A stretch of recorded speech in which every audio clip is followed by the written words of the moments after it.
Good morning, everybody, and welcome to today's session on releasing the power of motivation. Today, we are joined by Leanne. Hi, Leanne. How are you this morning? Hi, Becca. I'm good, thank you. How are you? Very good, thank you. Before we move on, do you want to just give a brief overview of who the One Group are and what we can do? Yeah, certainly. So for those of you who don't know who we are, the One Group is a recruitment agency. We have offices in Hertfordshire, Northamptonshire and Cambridgeshire, and Cambridge and Peterborough. And we help companies and individuals with their careers and building their teams within so many different areas and functions within a company, including accounting and finance, HR, marketing, IT, technical engineering, office environment, and even scientific as well. So if you did have a job that you're really struggling to fill, or if you're looking for the next step on the career ladder, please do get in touch with us. Thank you very much. And of course, we have our expert guest today, which is one of our favourite expert guests. She's back again. It's Julie. Julie, how are you today? I'm really well, thank you. And thank you for the introduction. So lovely. You're welcome. Well, we love having you on here, so we're pleased to have you back again. Just a quick shout out to everyone who is watching today's session. Remember, this is an interactive session, so join in on the conversation, pop any questions or bits of examples you'd like to share, pop it all in the comments and we will interact with those as best as we can. But to get started, Julie, do you want to just give a quick overview of who you are, and then Leanne, we can dive into today's discussion. Of course. Good morning, everyone. I'm Julie from Apiary Solutions. Apiary Solutions is designed to empower businesses through people solutions. So I'm a HR practitioner, a coach, a trainer, but also I do something called people analytics. And that's where my love of motivation comes from. Sounds good. Thanks so much for being here with us today, Julie. We love having you with us. So can you share a bit about your personal journey with motivation and how it's influenced your career within HR and coaching? Yeah, of course. And I think it's important to start off with the fact that motivation is always around us. It's pressing us to do the next thing. But I don't think I really understood the power of motivation until a few years ago. I've always been driven in whatever I decide to do. I think that's the most important thing, whether I believed that or not. And ended up leading a HR team and being responsible for the UK HR team for an international company. That was absolutely fantastic. Got me to travel around the world. Amazing time. But actually, I found myself being in meetings from early hours to late hours meetings and never really seeing any output. I decided back in 22 to leave that world and start up Apiary Solutions. Many reasons for that. And one was really about being able to sense what I did and the impact that I was having, that I'd lost because I wasn't at the coalface for the company, the corporate company I worked for. When I started the business, I met a very interesting chap called Paul Ward, and we had a long conversation about motivation and actually how motivation can really impact what you do, why you do it, and understanding that can really empower you. I was intrigued by this, and I remember Paul would talk about it being part of people analytics. So we're thinking about DISC profiling, Myers-Briggs, all of that style, and being a skeptical HR person and adding in that I've been in the field of HR for over 25 years now, so very skeptical. Thinking, I don't get how motivation can be measured in this way. So agreed to take part in an analysis. And actually what came out of that has really shaped Apiary Solutions and the services that we offer and how I function on a day-to-day basis. So understanding your motivation, what makes you tick and why, and where you are against those motivators is so important. When I came out of the corporate world, I knew I wanted to start a business, but I didn't know what that would look like, what that would feel like, and what I needed to do to drive myself every day. Mm-hmm. What I was able to do was gain from actually the analysis that I like having the meaning in life. I like being an expert, so I like being in the know. Mm-hmm. But maybe I don't like the compensation side as much as I should. So I'm able to work out strategies to drive that forward and really make that difference. Now, when I left the corporate world, my motivation was around 48%. So Okay. I wasn't that motivated. Didn't really know what I was doing. Wasn't sure which way was up. Had made this huge leap of faith in myself. A few months later, however, I looked at my motivational analysis and that had increased to 88%. So that I drive, and now I'm able to drive my motivation every single day through the things that I do, the reasons I do it. So I'm really purposeful about what I do. Mm-hmm. And for me, talking to people about their motivation is another way of driving my own motivation and empowering individuals. So long story short. Actually, I have a question on that. Sure. Would you say that in a company environment, the motivation of employees is the responsibility of the employees themselves, or is it the responsibility of the HR department? So I think that's it's a really interesting question. I feel that the people who've tuned in are probably thinking, it's not my job. Please say it's not my job. But actually, I think it's everyone's. As an individual, we should understand what drives our motivation. Because it's our motivation, we own that. So we've got to be in charge. For leaders, they've got to enable those conversations to happen. They've got to enable that motivation to be driven. Mm-hmm. So they've got to give that space to be able to do that. And actually, by doing that, see the benefits themselves. But also they need to drive, as an individual, their own motivation. Mm-hmm.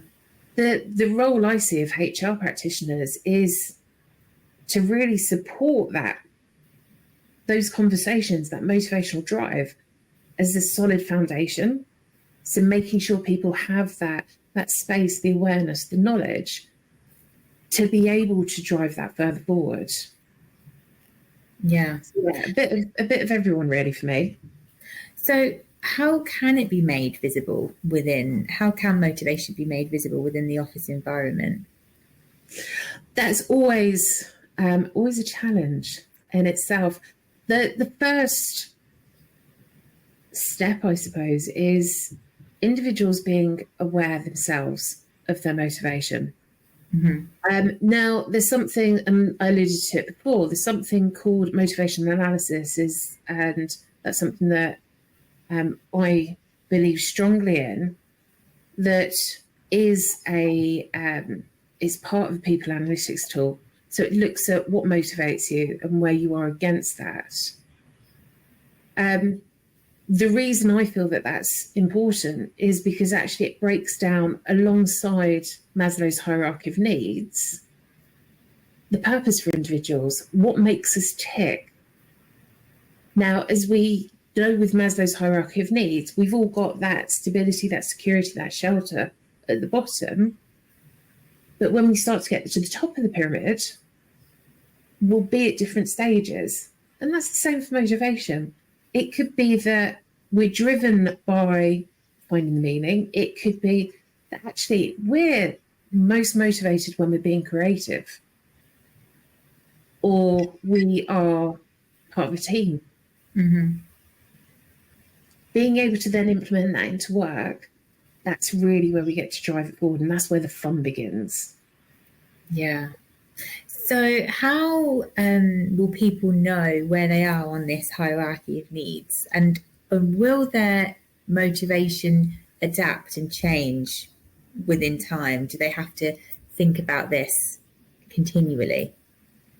So I think with the motivational, with the Maslow's hierarchy of needs, I would suggest that individuals have a look at the, I'm doing this because it's a triangle, have a look at the resources that you've got available online to check in with where you think you may be.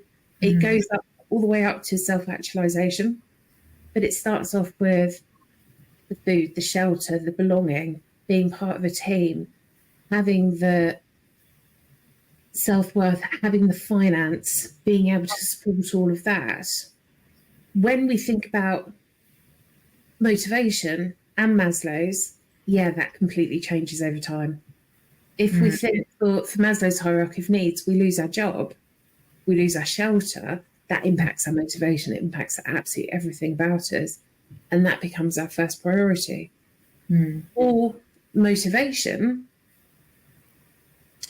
it shifts over time. If we think about all of the, or if I think about my motivation when I was 16 to now, and I'm not revealing my age, but it was some time ago, that my motivation, the reason I do stuff is completely and utterly changed.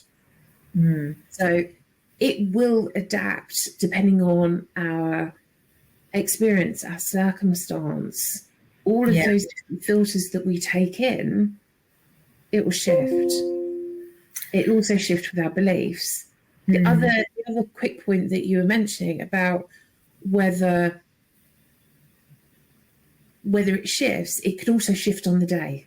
It doesn't have to be over a long period of time.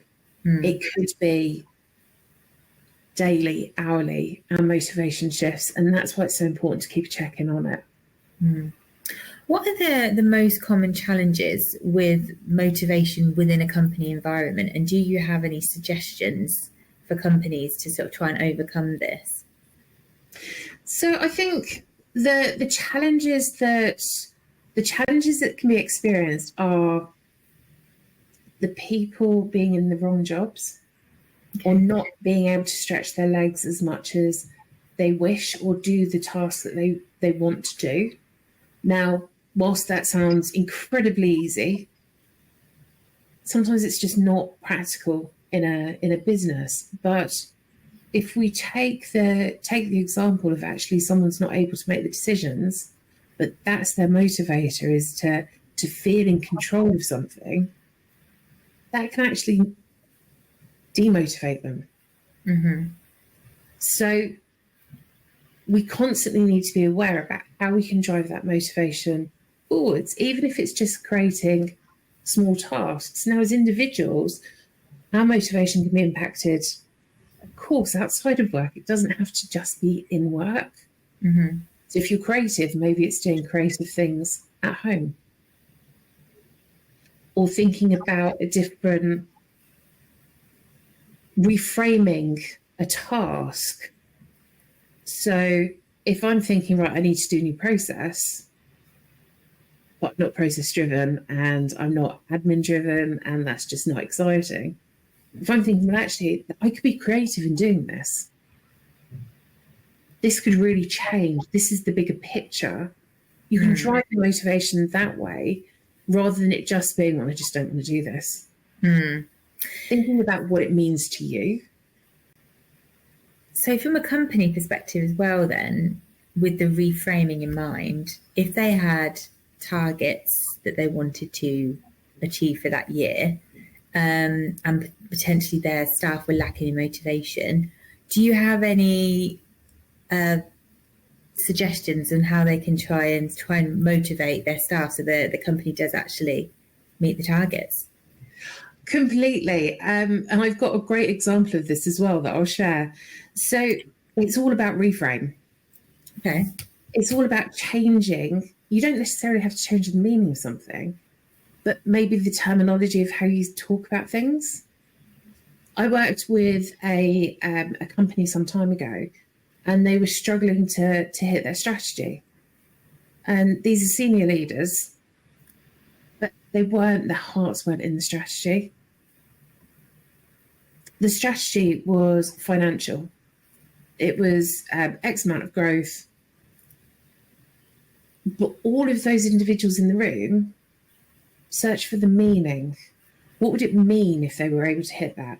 So what we were able to do was actually reword the strategy without changing the outcome. So it was more about the meaning. Oh, I like that idea. What would they feel? What would they think? What would they see if they hit that? What would it mean?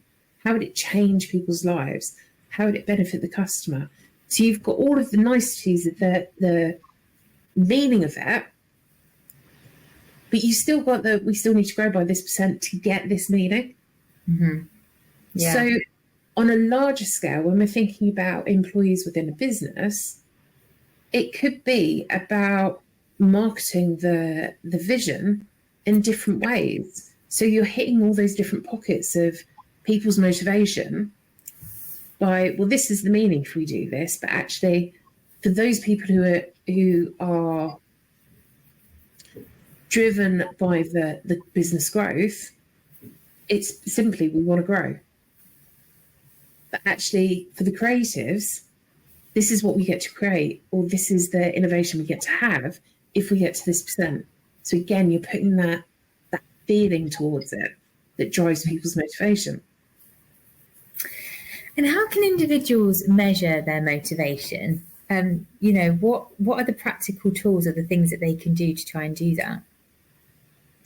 The practical things are journaling, reflection, understanding and creating your self-awareness. Now, I fully appreciate that we've got an awful lot going on in everyone's lives.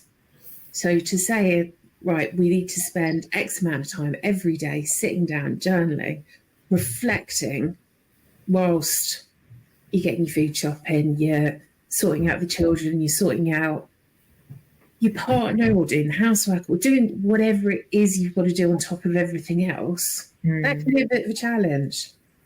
Yeah. So some of the tools that I use with my customers is actually, right, when you feel your motivation dip, just write down what's going on at that point. Because what you're doing there is creating that self-awareness that, one, you're kicking in, so you're noticing when your motivation dips, but also by noting down, is it because you're hungry? Is it because you're tired? Is it because you haven't had a break?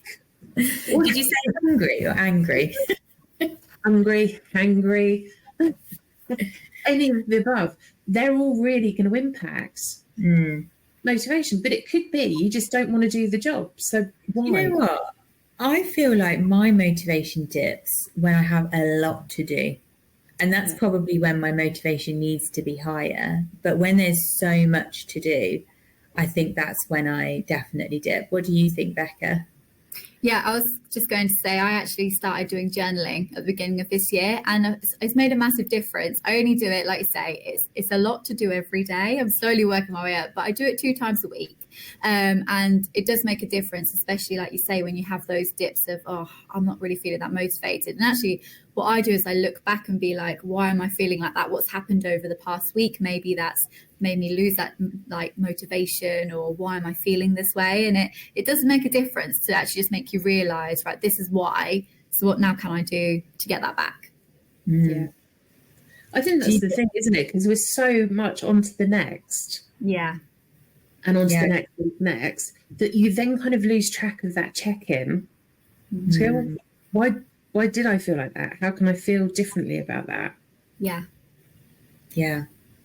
So what can people do then, Julie, to kind of help them to, if they get to, I get to my desk, there's so much to do and I feel overwhelmed and then demotivated. Like, what is the strategy for me to try and get out of that headspace? I was going to say, I feel a sense of urgency there. So there's several things that you can do. One being, of course, to lower the amount of tasks that you've got to do, prioritizing. Again, these are always great fun when you're smack in the middle of it and everything's a priority. Yeah. How am I going to prioritize? You could look at low-hanging fruit. You could do all the traditional methods, but there's something within NLP that you can do, which is called reframing. And I've said the word a couple of times during our time together. It doesn't have to be with words to reframe your state. So it's changing your state. State is how we feel. In a simplified term, it's, do we feel we want to do something? Do we feel actually, no, not at all? Now, one of the things that can change our state, and one of the most powerful things, is music.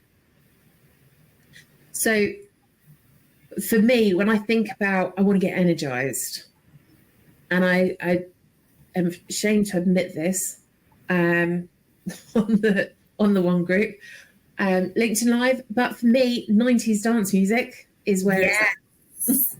Love that. Yeah, love some 90s.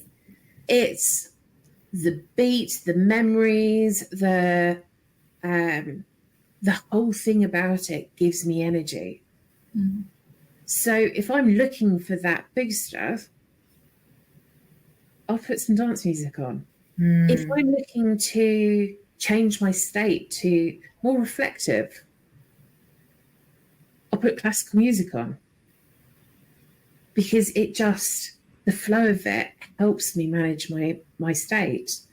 Now, I'm sure as I've said that, a lot of people go, actually, I think I do that as well. It's something that the majority of us do, but we don't actually realise we're doing it. Yeah, I think I do that when I'm working from home and I can control what music can play. That definitely helps me. I'll put some Ibiza tunes on, or some dance music on, or some 90s music on.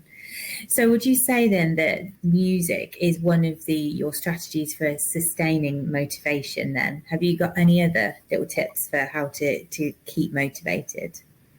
Definitely. I think it's just the music is really, really important to quickly change that state and to drive that motivation. But of course, that's great if you're working in an office by yourself or you've got headphones. Not so if you're an open plan, because then you've just got lots of different music going on. So it's, for me, it's understanding what motivates, why it motivates you, and actually taking that time to consciously say, I've got to do this task, or I've got all of this to do. Where's my driver for this? Is it, I get to do a really good job. I get to, I don't know, place candidates, give people a new opportunity of their career. Is it that I get them to smash through their targets, or I solve a problem? What is it for me that drives my motivation to get this done? Importantly, is it a reward? Do you get a reward at the end of it? I mean, I think I've probably said this before. I do it with my housework. My reward after it is a cup of coffee and a sit down. Cup of coffee. That's not a good reward. That is, I can't have a cup of coffee until I've done my housework. And it's that feel good, enjoying the coffee in your clean home and taking exactly. It should at least be a hot chocolate with marshmallows and cream. No, I'm simple black coffee. That's it. That's the drink. But it's those kind of things. Julie, what if you wake up in the morning and you're in an absolutely amazing mood, but then you stub your toe and you look out the window and it's raining and the drive to work is horrendous, and then you get to work and you're in a really bad mood and you're just now not motivated to do anything and you're just, in that zone? What should people do then? So, not speaking from experience. Was that what happened this morning, Leanne? Do you want to share? Again, it's about that change of state. So how can you change your environment, your mindset? Is it that you take yourself off, you listen to some music? Is it that you sit and actually think, right, what is the purpose? What is the plan of today? How am I going to achieve? I think hopefully we don't stub our toes every day, but we certainly face challenges in the world most days. And it's actually, how do you build that resilience to say, okay, well, this has happened, but what does that mean? How has that impacted? Is it a big impact? How does that sit with my motivation? Is it a low impact? And actually, is there something I can learn from it? Is there something I can do to stop it from happening? And am I okay with it happening? So again, a lot of this is really just checking in with yourself. Yeah. Julie, can you share any motivational initiatives that have been successful within organisations that you've worked with? Yeah, certainly. And I think, again, as we've spoken about today, a lot of the motivation is down to individuals. However, it can also be to teams and to organisations. So one of the things that I do is I work with not only individuals, but teams and organisations to understand the motivation, to look at how that impacts the bigger picture, as well as if there's any internal conflicts or team conflicts that might occur purely down to motivation. So there's lots of those things. In terms of the initiatives, it's really going to be dependent on the team or the individual and what they want. I was working with one individual who was really struggling with their motivation, and their main motivator was how they could be creative. So we talked lots about what does being creative actually mean, and how can you do that in your day-to-day work? How can you build that into your week, your day? What does that look like to you? Is it doing arty projects? Is it being crafty? Is it actually making a difference to something in work and just reframing how you see that? For others, it's been about having those conversations as a team. Right, if we want to stop, start, continue, what is it that we're going to stop? Knowing what we know now about everyone's motivation, what can we start doing? Yeah. And that works really, really well. So it's taking the individual as one, looking at it in a wider picture, and then thinking about the strategies and what you can implement to really make a difference. And from your experience, what are the benefits that companies can expect when they do actively promote motivation awareness and understanding of motivation? Oh, I think it's endless. Absolutely endless. So for me, when we look at the benefit to companies, it's your attrition levels, your sickness levels, the well-being of staff. And I think these also impact, and of course, there were individuals. Their engagement with the business. And then that, of course, leads on to the productivity, the bottom line of the business. If you have got motivated staff, they're going to achieve a lot more. Now, there is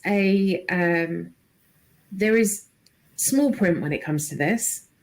That being, if you've got highly motivated staff, but they're not skilled, their performance is going to be lacking. They haven't got the right skills to do the job. If you've got individuals who are highly skilled, but they've got no motivation, they're going to be lacking, and they're probably not going to be up to any good doing within the job. What you want to have, of course, is highly skilled and highly motivated individuals, because their performance is going to go through the roof. And that means then, of course, that the company performance is going to go through the roof.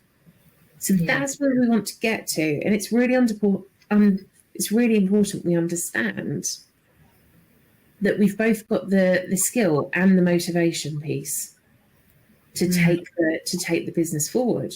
Now, as an individual, think how much more empowering it would be to have, you've got the skill, but you've got no motivation, but to go in every day with that buzz of, actually, I can achieve whatever I want to achieve. How much more fun that's going to be, how much more energy you're going to bring. And imagine all of the team being the same. It's absolutely massive. Yeah. That would be great, just to walk into the office and everyone's just highly motivated to do everything great. That would just be amazing, wouldn't it? That would rub off on you even if you were having a bad day or a bad morning. Oh, completely. And I think that's the thing, isn't it? It's getting people to that point. Of course, if they're so overmotivated, there's always going to be a risk of potential burnout, or their motivation is going to drop incredibly quickly. So there is always that thing to be mindful of. But when we're talking about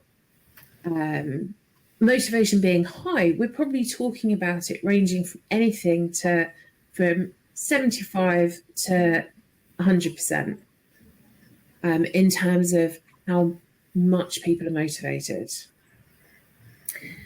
So in your experience with motivation analysis and NLP, what are some of the common insights and patterns that you find with motivated individuals?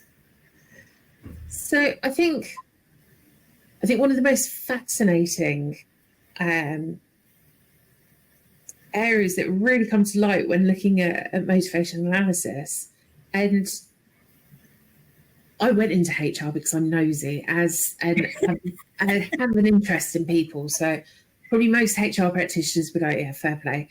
And I think that's really driven my interest in looking at these stats. But the majority of people that I've worked with are motivated by understanding the reason, the meaning for what they're doing. That's what they're after. So transcribing that into the work that they do, why they do it, what's the output of it, drives their motivation. That, it makes sense. What really shocks me, and still shocks me, is the amount of analysis that I do, where if people get the sense of public recognition, that's the lowest motivator of them all for the majority of people. Really? Yeah, it's really surprising. Is that because people can see other people getting this public recognition that they're not getting, so that it actually acts as a demotivator rather than a motivator? So sometimes that's the case. Other times it's, so we've got 9 core motivators that we have, and when we look at them the highest to the lowest. So if we've got the lowest being the public recognition, if that's below a certain level, that can actually stop you from doing something. Okay. So if we think that, if you were to say to me, Leanne, right, we've got this project to do, and at the end of this, there's a chance that you're going to have to go up on stage, there's going to be an award, there's going to be this, there's going to be that. But for me, and for many other people that I've worked with, that maybe get me to the point where I'm like, actually, I don't want to do that piece of work. Yeah. I think there's anything worse of going up on stage. So my motivation will then be going, oh, let's put that piece of work to the bottom of the pile. Let's do something where we can find the meaning in what we're doing and take that forward. And I think, I don't know whether it's a UK cultural thing. I wonder whether, if I was running my business in the US, whether actually the because of the culture, the results would be so vastly different. I think that's a theory I need to work on. More than happy to. But for me, then it's thinking about, right, well, how can we look at that in a different way? Yeah. How can we take that project and line it up with what motivates me to get it over the line, rather than just go, I don't want to do that, so I'm just going to hide it. Yeah. Last question for me, Julie, is what role do you think leaders play within their teams, and what are some practical tips that leaders could do to try and sustain a motivated team? Again, really good question. So I think if we split it between the leaders, HR, and individuals, I think that would probably be really, really good. For leaders, of course, leaders are individuals. If we think about leadership, it's the majority of the time it's about being a servant leader, empowering your team to be able to do the job. You're making it possible for them. That's your purpose. If you want to adopt and drive motivation within your team or your area, you need to empower that conversation to take place.